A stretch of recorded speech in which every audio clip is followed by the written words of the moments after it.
Good morning students. In my previous lecture, we have studied the application of Bernoulli theorem, in which one was venturimeter and second was efflux speed. Now I will talk about third one application, that is aspirator pump. ये क्या होता है? देखो, industry में इसका काफी use है, specially paint industry में। कुछ इस प्रकार की स्ट्रक्चर होती है,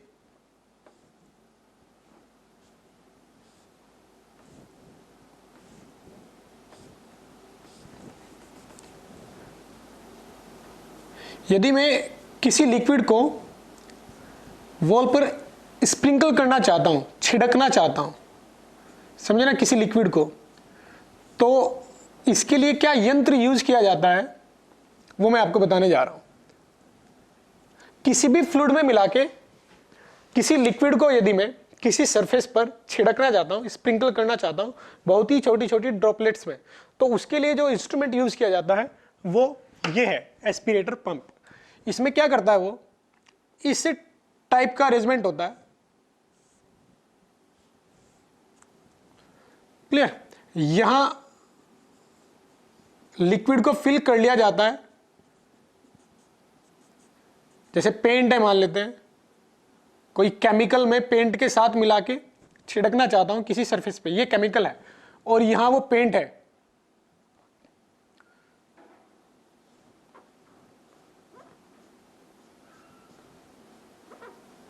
तो मैं यहां भी फ्लूइड बोल देता हूं कि इसमें फ्लूइड रखा हुआ है मैंने, ये फ्लूइड है।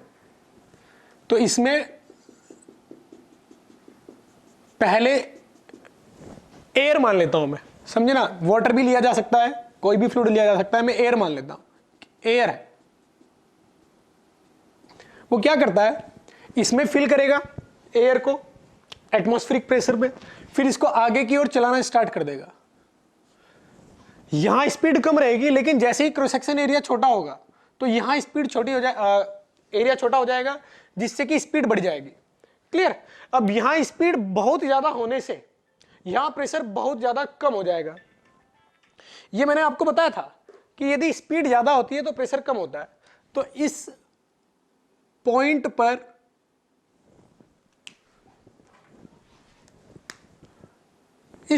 पर स्पीड और यहां स्पीड, यहां किसी भी एक क्रॉस सेक्शन पर स्पीड, अगर आप देखोगे, इसको मान लेता हूं ए पॉइंट, इसको मान लेता हूं B point, velocity of A will be less than velocity of B. इसलिए मैं ये बोल सकता हूं कि pressure at A will be greater than pressure at B. अब ये डिफरेंस उतना ही ज्यादा आएगा जितना ज्यादा छोटा एरिया आप ये रखोगे। जितना ज्यादा छोटा एरिया ये आएगा उतनी ज्यादा स्पीड ये आएगी, और जितनी ज्यादा स्पीड आएगी उतना ही कम यहां प्रेशर आएगा। अब यदि यहां प्रेशर कम है तो यहां कितना प्रेशर है, atmospheric pressure, clear. Now we know the pressure है, ये पी नोट है।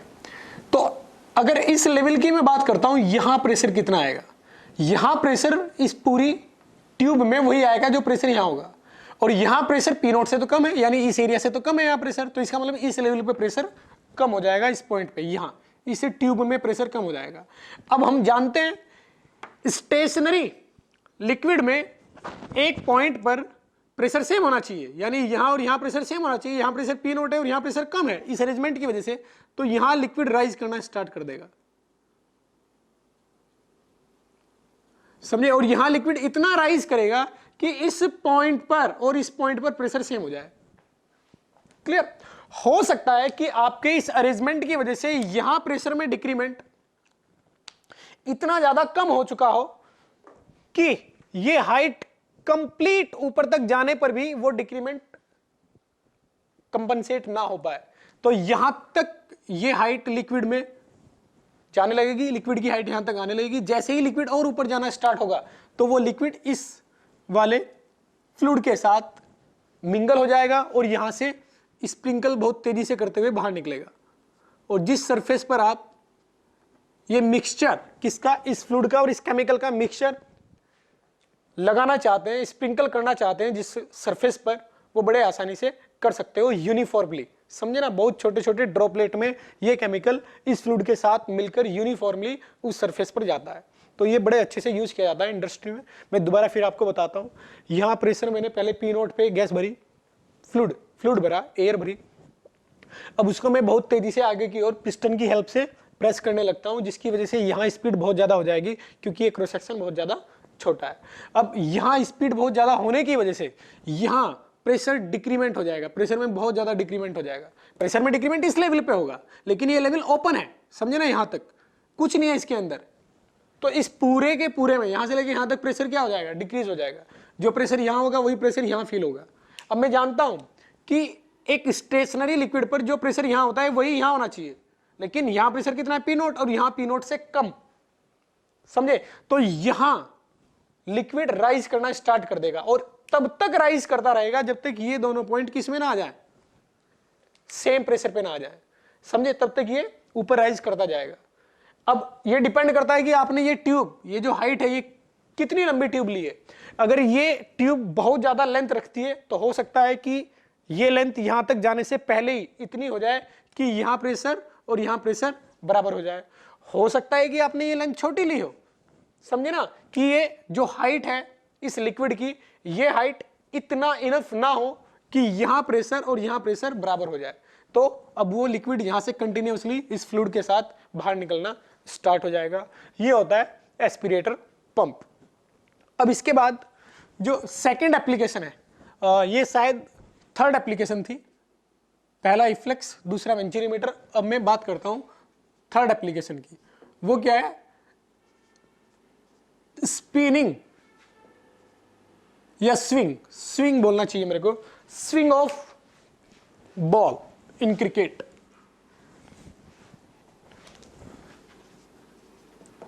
स्विंग ऑफ बॉल, आपने सुना होगा बच्चों, कुछ जो पेसर बॉलर होते हैं वो बॉल को स्विंग कराते हैं। पहले तो मैं आपको बताऊंगा कि ये स्विंग से मतलब क्या है। स्विंग से मतलब है कि जैसे कि अगर मैं बॉल फेंकता हूं, ऐसे इस लाइन में बॉल फेंकता हूं, तो बॉल इसी प्लेन में जानी चाहिए।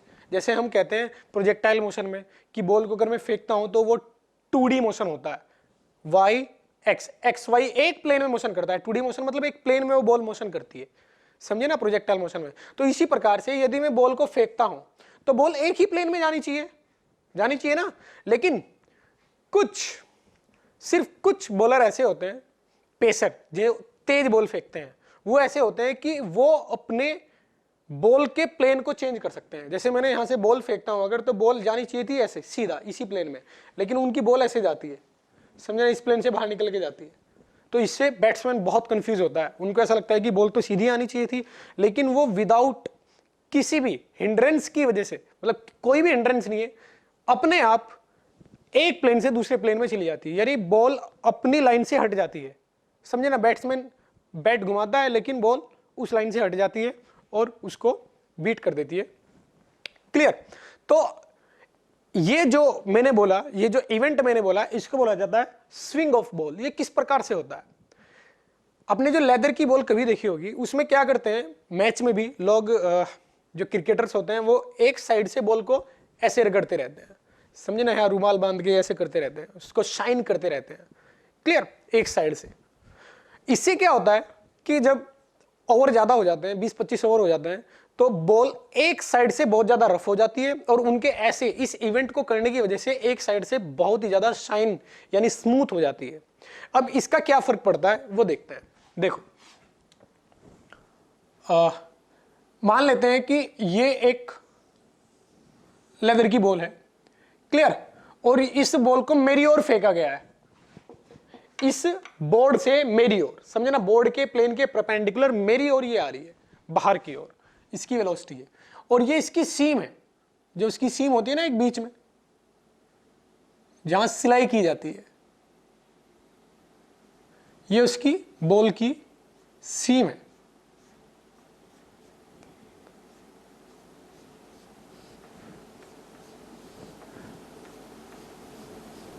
तो जब अगर इसको एक साइड से रफ बना दिया जाए, रफ हो ही जाएगी क्योंकि लगभग 20-25 ओवर के बाद ये इवेंट होना स्टार्ट होती है। इसका रीजन क्या है कि बहुत ज्यादा बैट लगते हैं दोनों साइड से, और एक साइड से लोग बार बार उसको स्मूथ कर रहे हैं, एक साइड से स्मूथ नहीं कर रहे हैं, तो एक साइड से वो कंपैरेटिवली स्मूथ रहती है और दूसरी साइड से वो रफ हो जाती है। तो यदि ये बॉल बहुत तेजी से बाहर की ओर आ रही है तो इससे एयर टकरा रही होगी, कैसे, ऐसे टकरा रही होगी, टकरा के अंदर जा रही होगी। तो ये मैं इसका अब आपको साइड व्यू दिखा रहा हूं, समझे ना। साइड व्यू में आपको क्या देखने को मिलेगा, सोचने दो। हां, अगर ये बॉल बाहर की ओर आ रही है, समझे ना, बाहर की ओर आ रही है, और मैं टॉप व्यू दिखाता हूं आपको, टॉप व्यू। तो टॉप व्यू में आपको कुछ इस प्रकार से चीज देखने को मिलेगी।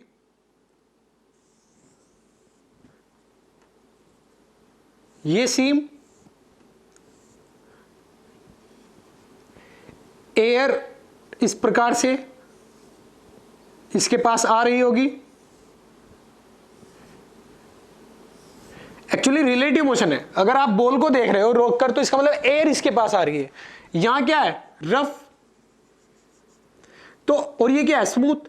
यहां से जब एयर निकलेगी तो वो बहुत तेजी से निकलेगी, इसको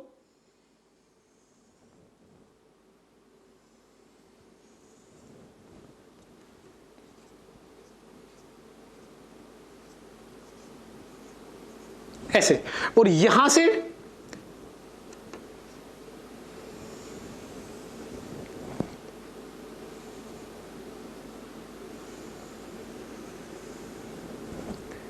इस प्रकार से कुछ होगा।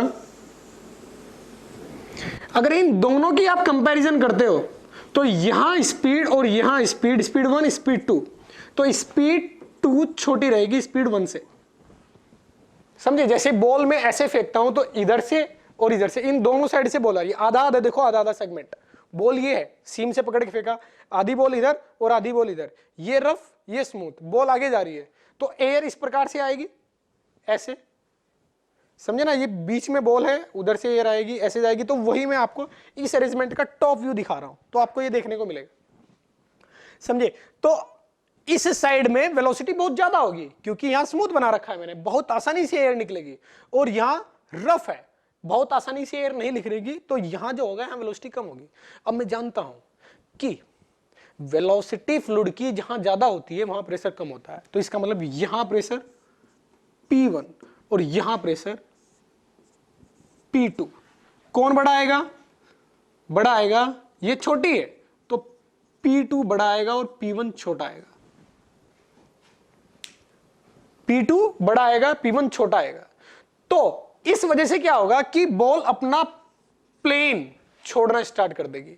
मतलब जैसे बॉल मेरे पास ये है, समझे, ये P2 ये P1, क्योंकि इधर साइन है, स्पीड ज्यादा है, बॉल अब ऐसे जा रही है, तो यहां प्रेशर, इस साइड से प्रेशर बड़ा है और इस साइड से प्रेशर छोटा है, तो बॉल कैसे जाएगी, ऐसे, समझे ना, ऐसे निकलेगी, ऐसे। किधर जाएगी, क्योंकि इधर प्रेशर बड़ा है तो इधर जाएगी, इधर प्रेशर छोटा है, तो बॉल इस लाइन में सीधा ना जाके एयर में ही अपना पाथ चेंज कर देगी, एयर में ही। अब बैट्समैन इससे बहुत कंफ्यूज होता है, तो ये होती है स्विंग ऑफ बॉल, क्लियर। अब इसके बाद एक सेम चीज जो मैंने, इसको मैग्नेस इफेक्ट भी बोला जाता है, सेम चीज को ही मैग्नेस इफेक्ट भी कहते हैं। इस एक चीज को एरोप्लेन में भी किस प्रकार से यूज किया जाता है, यदि आप एरोप्लेन की स्ट्रक्चर देखेंगे, उसके विंग्स की स्ट्रक्चर, तो वो कुछ इस प्रकार से होती है, विंग्स की स्ट्रक्चर कुछ इस प्रकार से होती है। एक्चुअली फ्लूइड में चलने वाले हर एक बॉडी, फ्लूइड में तेजी से चलने वाली हर एक बॉडी की स्ट्रक्चर ऑलमोस्ट इसी टाइप की रखी जाती है, जिससे कि वो आसानी से फ्लूइड को या फ्लूइड के रिलेटिव आसानी से फ्लूइड के अंदर बहुत ज्यादा स्पीड रख पाए। क्योंकि हम जानते हैं कि ड्रैग फोर्स लगता है किसी भी फ्लूइड में, तो यदि आप शेप रैंडमली ले लेंगे तो ड्रैग फोर्स बहुत ज्यादा होगा जो आपकी स्पीड को कम करेगा, अपोजिट होता है हमेशा स्पीड के। तो मैक्सिमम ये देखा जाता है कि जो फ्लूइड में बहुत तेजी से चलने वाली चीजें हैं उनकी शेप इस प्रकार की रखी जाती है, इसका नाम भी होता है एरोडायनेमिक शेप। तो अगर मैं फाइटर जेट, एरोप्लेन, इन सभी के बॉडी का क्रॉस सेक्शन अगर देखना चाहूं, क्रॉस सेक्शन, तो वो कुछ इस प्रकार से होता है, पूरी बॉडी का क्रॉस सेक्शन। क्रॉस सेक्शन मतलब जैसे एरोप्लेन सामने खड़ा है मेरे, उसके बीच से काट देता हूं और साइड व्यू देखता हूं, तो वो साइड व्यू आपको ऐसा लगेगा, समझे ना, कुछ इस प्रकार का आपको दिखाई देगा साइड व्यू, समझे। ये उसके विंग्स के लिए भी है, अगर आप विंग्स को काट के देखोगे तो भी आपको ये स्ट्रक्चर दिखाई देगी। इसमें क्या होता है कि जब ये बहुत तेजी से फ्लूइड के रेस्पेक्ट में फ्लो करता है, बहुत तेजी से,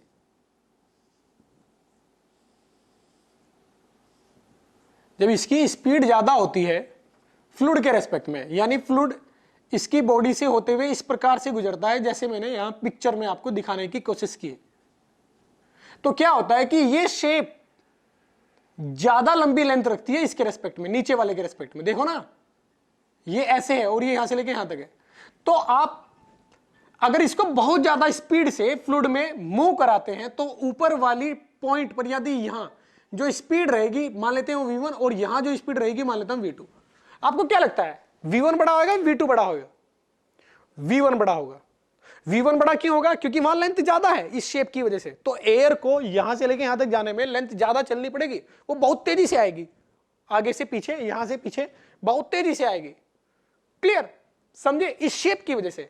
और नीचे ज्यादा हिंड्रेंस नहीं है, बहुत तेजी से जाएगी, ये जो शेप की लेंथ है वो छोटी है, तो यहां से लेके यहां तक सीधे जाने पे वो जो स्पीड होगी वो नॉर्मल होगी एयर की, क्लियर, ये स्पीड नॉर्मल स्पीड होगी एयर की।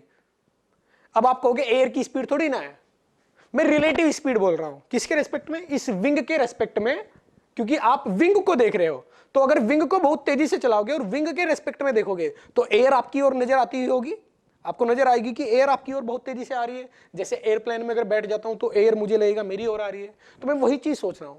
तो यहां एयर की जो नॉर्मल स्पीड होगी वो होगी, लेकिन यहां एयर की स्पीड बहुत ज्यादा होगी नॉर्मल वैल्यू से, समझे ना, नॉर्मल रिलेटिव वैल्यू से, इसके रेस्पेक्ट में रिलेटिव ले रहा हूं मैं।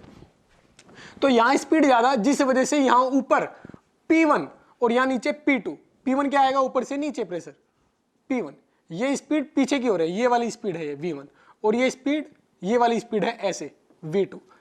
अब नीचे से ऊपर प्रेशर P2, ऊपर से नीचे प्रेशर P1। अब P1 बड़ा होगा P2 बड़ा होगा, क्योंकि वेलोसिटी ज्यादा है तो P1 छोटा होगा, और यहां वेलोसिटी कम है, मैं रिलेटिव बात कर रहा हूं, इसके रेस्पेक्ट में, इन दोनों के रेस्पेक्ट में बात कर रहा हूं, समझे। इसके रेस्पेक्ट में यहां वेलोसिटी कम आएगी तो यहां प्रेशर ज्यादा आएगा, यानी मैं कहूंगा कि वेलोसिटी 2 छोटी है, वेलोसिटी 1 बड़ी है, और इस वजह से प्रेशर 2 बड़ा होगा प्रेशर 1 से, और इस वजह से नेट फोर्स इस पर ऊपर आएगा,